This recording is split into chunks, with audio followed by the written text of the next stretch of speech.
on, world? It's Man Flipping Lincoln. Today we're going to discuss flat Earth and Lincolns. All right. Now I know those two topics don't necessarily go together. People think that the Earth is flat, blah blah blah, scientific proof, whatever proof they feel is out there. You know. Okay. Now, why is flat Earth and Lincoln, any Lincoln vehicle, so important? One, a lot of Lincolns have air ride, and air ride, I mean air ride, they have active air ride, which means your vehicle is constantly looking for zero. And what I mean by zero, they're constantly looking for a point where the vehicle is totally level. Always, every day, all the time. That's why if you ever leave a Lincoln parked in the wintertime and don't crank it up and it's on a slight hill, downgrade or upgrade, it'll go dead. Your battery will be dead because your air ride is constantly looking for zero. And it does that to make sure your fuel pump and everything else is working properly and all the other systems that need to stay at a level point. This is not your dad's, Tahoe that you park upside down and it will still crank up next morning, etc., etc., etc., drive off just fine. But it's not just Lincolns. Any vehicle with air ride, with an active air ride system, is constantly looking for zero. And that's one thing you have to be aware of when parking, especially luxury vehicles, for any extended period of time, is that you're leaving them on a level surface. And that's just, no one really tells you these type of things, but it's something you definitely have to do. I own currently 4 different Lincolns, a 94 Mark 8, a 87 Town Car, a 2000 Navigator, which I'm currently in right now, heading to work, a 1997 Lincoln Continental. Lincoln Continentals come with, especially ones in the, I would say that mid-90 range, the 97, late 90s, air rides only on the rear. Which is kind of weird. I had the air ride removed when I first bought the vehicle and went with coil springs, and better for it.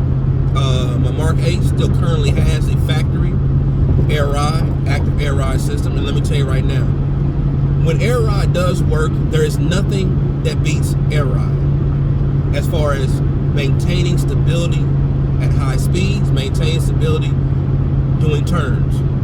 When your active air ride system is working properly, man, it is amazing. It's like a damn goat, on the Swiss Alps or something like that. Just a number grip.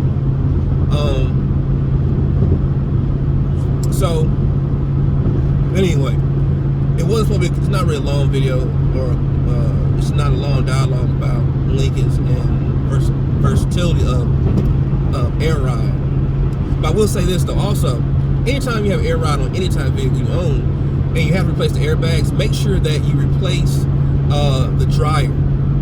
Most shops, 90% of shops I've dealt with over the last 20 years with my different Lincoln vehicles, never tell you about the dryer. Oh, replace the bags, no problem, hey, blah blah blah. It'll be, XYZ amount of dollars. You're like, okay, cool, whatever. Not whatever, because in your mind you're like, oh my God, you're costing me a fortune. But the reality is that they don't say the dryer, or if they change the compressor, they don't change the dryer.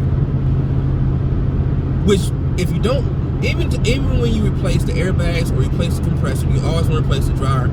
Even they're talking a $1,500 ticket at you. If they're throwing $1,500 at you, $2,000, go ahead and do it, because let me tell you right now, when you don't replace the dryer, that means you most likely still have moisture in the lines. See, it's actually moisture that compromises air ride in all shape, fashion, and form. No matter if it's the line, the feed line, no matter if it's the bag itself, no matter if it's the compressor. It all comes down to moisture. Your system needs to be as dry as humanly possible. So, anytime you replace your airbags or your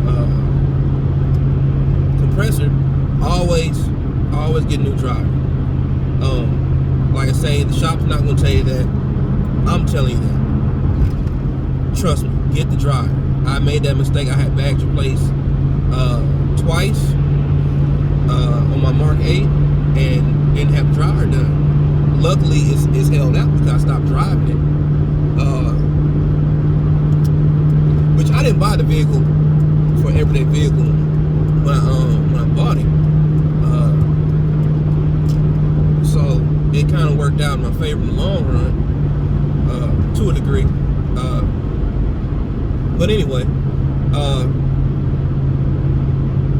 so yeah, flat earth and Lincolns.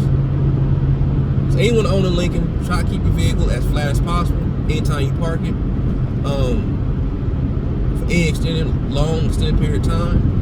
Even if you go out to, like, say, a tailgate event, something like that, get that thing as flat as possible. If not, you will hear that compressor cut on and off while your vehicle key is in your pocket, in your purse, in your knapsack, in your chest bag, or wherever it is. Your compressor will be cutting on and off. It will be drawing battery power constantly to find zero. Alright guys, you have a good night. I'm almost to work. I'll talk to y'all later, world.